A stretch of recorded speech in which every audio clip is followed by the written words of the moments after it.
The most asked question about Claude on Reddit isn't about coding. It's whether it can make photos and videos. The honest answer is no. Claude can't generate images or video natively.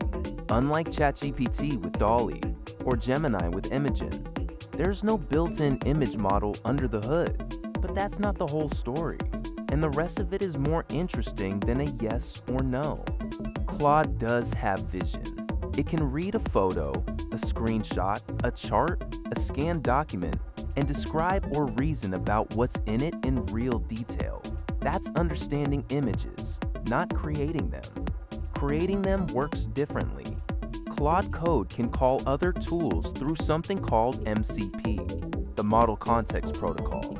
Instead of one model trying to do everything, Claude hands the image generation job to a model built for it, then keeps working with the result. Here's what that actually looks like. This is a real terminal right now, running a self-hosted Flux-torn model through Claude Code. One command, no blog post, no screenshot from someone else's demo. And there's the output, a real image generated in this run a minute ago.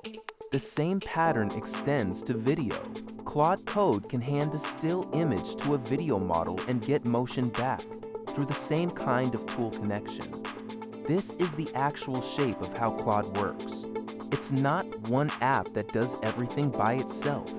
It's a coordinator that reaches for the right tool for the job and hands back the result.